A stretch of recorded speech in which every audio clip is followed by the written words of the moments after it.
Okay, so today we have something pretty cool to look at. This is the Raspberry Pi 400.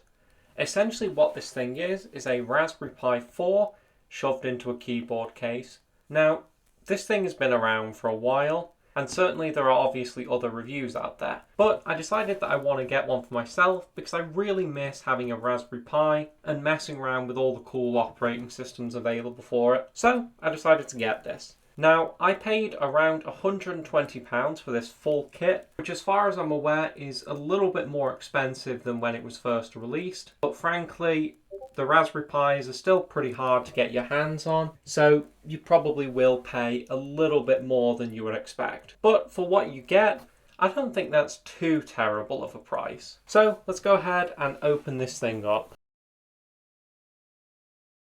As you can see, this just slides off. If you were wondering what was on the box, incidentally, there's some information about it, as well as the specs over here, which it has a Broadcom ARM CPU, which if you've never used a Raspberry Pi before, that's the main thing that will separate from your desktop. That ARM CPU means there's a lot of operating systems and software that you're not going to be able to run. You get 4 gigs of RAM. You get Wi-Fi and Bluetooth, which is something that my last Raspberry Pi didn't have. You get 2 USB 3.0 ports and a USB 2.0 port, GPIO pins, 2 micro HDMI ports, so you can have 2 monitors, support for H.265 4K 60fps decoding, among other things, a micro SD card slot for the operating system and data storage, a keyboard, and for your power, you have a USB-C connector. The only thing that I complain about here is I'm not really sure why there isn't a USB-C port for data, since there's one for power, but I guess it's good enough.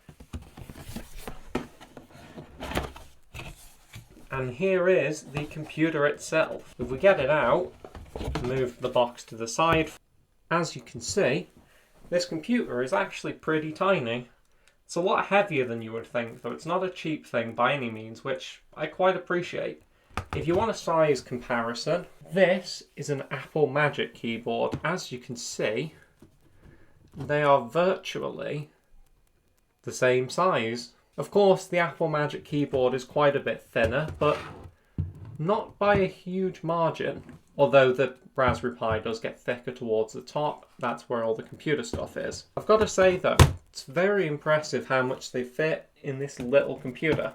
So the main thing that I was worried about is the keyboard quality. But actually, I've got to say, not terrible at all. Obviously, it's not a mechanical keyboard. I believe it's a membrane scissor switch or something, but I would probably compare it to the Pinebook Pro keyboard. Certainly, you would have no issue typing on this, unless you're like really into your mechanical keys. I think this is going to be absolutely fine. Up at the top, you've got all of the ports that we previously mentioned. Also, interestingly enough, it comes with a 16GB micro SD card. That's probably not going to be big enough for most things, but I assume it comes with an operating system already on it, probably Raspbian. Personally, I'm going to discard that, but if you want something quick and easy to get going, I suppose that'll work for you. With that said though, I think that's pretty much all there is to look at with the computer. So let's go ahead and grab the rest of the box. And here is the rest of the box. If we open this up, there's a little flap.